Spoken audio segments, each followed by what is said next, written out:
पता है, पुरानी कहानियों में ना एक अलग ही जादू होता है। ये सिर्फ किस्से नहीं होते, बल्कि ये उन रीति रिवाजों और परंपराओं की जड़ें हैं जिन्हें हम आज भी निभाते हैं। तो आज हम राजा विक्रमादित्य और शनिदेव की एक ऐसी ही दमदार कहानी की गहराई में उतरेंगे जिसने एक बहुत बड़ी आध्यात्मिक परंपरा को जन्म दिया। जरा सोचिए, क्या हो अगर किसी इंसान को, एक राजा को, देवताओं के बीच फैसला सुनाने के लिए कह दिया जाए। ये एक ऐसा सवाल है जिसके इर्द गिर्द राजा विक्रमादित्य की पूरी कहानी घूमती है। एक ऐसा फैसला जिस पर स्वर्ग और पृथ्वी दोनों का भविष्य टिका हुआ था। तो कहानी शुरू होती है स्वर्ग में एक बहुत बड़ी और गंभीर बहस से। 9 ग्रहों के देवताओं के बीच ये झगड़ा छिड़ गया कि भाई उन सब में सबसे बड़ा और सबसे शक्तिशाली आखिर है कौन। देखिए, ये कोई छोटी मोटी बहस नहीं थी। बात इतनी बढ़ गई थी कि स्वर्ग में एक भयंकर युद्ध छिड़ने का खतरा पैदा हो गया था। जब देवराज इंद्र भी इस उलझी हुई गुत्थी को नहीं सुलझा पाए तो उन्होंने न्याय के लिए धरती की तरफ देखा और उनकी खोज उन्हें एक ऐसे राजा तक ले आई जो अपनी असाधारण बुद्धि और इंसाफ के लिए पूरे ब्रह्मांड में मशहूर थे। उज्जैनी के राजा विक्रमादित्य। अब जरा राजा विक्रमादित्य की हालत के बारे में सोचिए। एक तरफ कुआं, दूसरी तरफ खाई। किसी भी एक देवता को दूसरे से कम बताने का मतलब था सीधे सीधे उनके गुस्से को न्योता देना। एक ऐसा गुस्सा जो उनके और उनके पूरे राज्य के लिए तबाही ला सकता था। ये वाकई एक नामुमकिन काम था, एक ऐसा फैसला जिसका कोई सही जवाब था ही नहीं। लेकिन विक्रमादित्य अपनी बुद्धिमानी के लिए ही तो जानी जाते थे। उन्होंने सीधा सीधा कोई फैसला नहीं सुनाया, नहीं, उन्होंने ज्योतिष और धातु विज्ञान के अपने गहरे ज्ञान का इस्तेमाल करते हुए एक कमाल की तरकीब निकाली। उन्होंने 9 अलग अलग धातुओं के 9 सिंहासन बनवाए, सोने, चांदी, तांबे से लेकर आखिरी में लोहे तक। देखिए, वैदिक ज्योतिष में हर धातु किसी एक ग्रह से जुड़ी होती है और उसकी अपनी एक कीमत और गुण होते हैं। उन्होंने सिंहासनों को उनकी कीमत के हिसाब से लाइन में लगवा दिया और देवताओं से बस इतना कहा कि वे खुद अपने पद के हिसाब से अपना सिंहासन चुन ले। और बस इसी के साथ देवताओं ने बिना जाने समझे खुद ही अपनी रैंक तय कर ली। सूर्यदेव ने सबसे कीमती सोने का सिंहासन चुना जो उनके तेज को दिखाता है, और इसी तरह आखिर में शनिदेव ने स्वाभाविक रूप से सबसे कम कीमत वाला लोहे का सिंहासन चुना जो सबसे आखिर में रखा था। इस तरह एक शब्द भी कहे बिना विक्रमादित्य की इस चालाकी भरी परीक्षा ने शनिदेव को 9वें और आखिरी स्थान पर रख दिया। और बस यहीं से कहानी एक बहुत ही भयानक मोड़ ले लेती है। खुद को सबसे आखिर में पाकर शनिदेव का अहंकार बुरी तरह से टूट गया। उन्होंने इसे सिर्फ एक फैसला नहीं बल्कि अपना घोर अपमान समझा और उनका शांत स्वभाव गुस्से की आग में बदल गया। शनिदेव ने राजा को सीधे सीधे चुनौती दी और ऐलान कर दिया कि वो उनका सब कुछ खत्म कर देंगे। उन्होंने राजा को अपनी उस जबरदस्त ताकत की याद दिलाई जो देवताओं और राक्षसों तक को झुका सकती थी और जिसका असर सदियों तक महसूस किया जा सकता था। शनिदेव की धमकी कोई खाली धमकी नहीं थी। ज्योतिष में जहां दूसरे ग्रहों का असर कुछ दिन या महीने रहता है, वहीं शनि का प्रभाव, जिसे 7.5 कहते हैं, वो 7.5 साल तक किसी की जिंदगी को पूरी तरह से बदल कर रख सकता है। उन्होंने राजा को याद दिलाया कि इसी 7.5 की वजह से भगवान राम को वनवास जाना पड़ा था और महाशक्तिशाली रावण को अपनी जान गंवानी पड़ी थी। शनिदेव के जाते ही राजा विक्रमादित्य के अच्छे दिन मानो खत्म हो गए। श्राप ने इतनी तेजी और इतनी बुरी तरह से अपना असर दिखाना शुरू किया कि राजा को संभलने का मौका तक नहीं मिला। कुछ ही दिन बीते थे कि शनिदेव एक घोड़े के व्यापारी का भेष बदलकर उज्जैनी पहुंचे। राजा ने एक बहुत ही शानदार घोड़ा पसंद किया, लेकिन जैसे ही वो उस पर बैठे, घोड़ा बिजली की रफ्तार से भागा और उन्हें घने अनजान जंगल में ले जाकर गायब हो गया।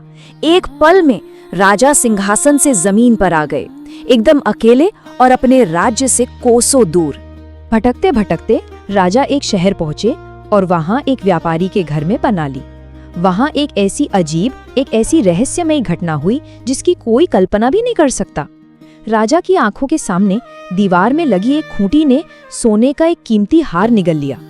जब व्यापारी वापस आया तो उसने हार को गायब पाया और चोरी का सारा इल्जाम सीधे सीधे राजा पर डाल दिया। सोचिए, जो राजा कल तक न्याय की कुर्सी पर बैठकर फैसले सुनाता था, आज उसी पर चोरी का इल्जाम लग गया था। वहां के राजा ने बिना कुछ सोचे समझे विक्रमादित्य के हाथ पैर काट देने का हुक्म दे दिया। एक ही पल में वो एक ताकतवर राजा से एक बेबस अपाहिज इंसान बन गए। एक तेली ने उन पर तरस खाकर उन्हें अपने घर में कोलू चलाने का काम दे दिया। उनका शाही जीवन अब अपमान और तकलीफ की एक लंबी कहानी बन चुका था, जहां हर एक दिन उन्हें अपने सुनहरे अतीत की याद दिलाकर और भी ज्यादा तोड़ देता था। कई साल बीत गए। इस असहनीय दर्द और कड़ी मेहनत के बाद जब राजा का सारा घमंड, सारा अभिमान चूर चूर हो चुका था, तब किस्मत ने एक ऐसा मोड़ लिया जिसकी किसी ने उम्मीद नहीं की थी। एक बारिश की रात अपने दिल के गहरे दर्द को आवाज देने के लिए राजा ने मेघ मल्हार राग गाना शुरू किया। उनकी आवाज में इतना दर्द, इतनी सच्चाई और इतनी मिठास थी कि उस शहर की राजकुमारी मोहिनी जो पास से गुजर रही थी, वो आवाज सुनकर मंत्रमुग्ध हो गईं और वहीं रुक गईं।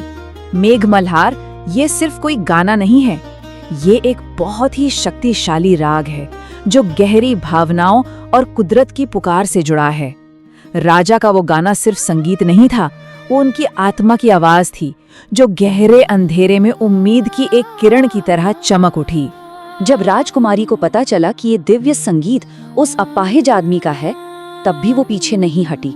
वो उसके शरीर से नहीं, बल्कि उसके संगीत और उसकी आत्मा की पवित्रता से प्रभावित थी। अपने माता पिता के जबरदस्त विरोध के बावजूद उन्होंने विक्रमादित्य से शादी कर ली। बिना किसी स्वार्थ के प्रेम और स्वीकार करने का ये काम राजा के उद्धार की तरफ पहला और सबसे अहम कदम था। उसी रात राजा के सपने में खुद शनिदेव आए। उन्होंने कहा कि राजा ने अपने कर्मों की सजा पूरी विनम्रता से काट ली है और उनकी 7.5 का समय अब खत्म हो गया है। शनिदेव ने न सिर्फ राजा को माफ किया, बल्कि उनकी अटूट भक्ति और धीरज से खुश होकर उन्हें आशीर्वाद भी दिया। राजा की अपनी परीक्षा तो खत्म हो गई थी, लेकिन इस परीक्षा ने एक ऐसी परंपरा को जन्म दिया जो आज भी लाखों लोगों को रास्ता दिखाती है। जब राजा की आंख खुली तो एक चमत्कार हो चुका था। उनके हाथ पैर वापस आ चुके थे। उन्होंने राजकुमारी और उनके परिवार को अपनी असली पहचान बताई। ठीक उसी वक्त वो व्यापारी जिसने उन पर इल्जाम लगाया था, माफी मांगने आया और उसी खूंटी ने वो हार उगल दिया। इससे राजा हमेशा हमेशा के लिए बेगुनाह साबित हो गए। राजा विक्रमादित्य के कहने पर शनिदेव ने ये वचन दिया कि जो कोई भी उनकी कृपा पाना चाहता है, उसे कुछ आसान से नियमों का पालन करना होगा। पहला, शनिवार को भक्ति भाव से उनकी पूजा करें। दूसरा, राजा विक्रमादित्य की इस प्रेरणा देने वाली व्रत कथा को जरूर सुने या पढ़ें। तीसरा, गरीबों और जरूरतमंदों को दान देकर दया भाव दिखाएं। और आखिर में सूरज ढलने के बाद सादा भोजन करें और पूरे दिन विनम्रता बनाए रखें। जो भी इन नियमों का पालन करेगा, उस पर शनिदेव की कृपा हमेशा बनी रहेगी। उज्जैनी वापस आकर राजा विक्रमादित्य ने पूरे राज्य में ऐलान करवा दिया कि शनिदेव ही न्याय के सबसे बड़े देवता हैं। उन्होंने लोगों को उनका आदर करने और शनिवार का व्रत रखने के लिए प्रेरित किया। इस तरह एक राजा की निजी तकलीफ ने एक स्थायी सांस्कृतिक और आध्यात्मिक विरासत को जन्म दिया। तो विक्रमादित्य की ये कहानी सिर्फ एक पौराणिक कथा नहीं है, ये इस बात का एक प्रतीक है कि कैसे मुश्किल से मुश्किल हालात भी हमें विनम्रता का पाठ पढ़ा सकते हैं और कैसे भक्ति और धैर्य सबसे बुरे वक्त में भी हमारा सहारा बन सकते हैं। ये हमें सोचने पर मजबूर करती है, आज के दौर में जब हम अपनी जिंदगी की 7.5 यानी मुश्किल दौर से गुजरते हैं, तो इन पुरानी कहानियों से हम क्या ताकत और क्या सीख ले सकते हैं।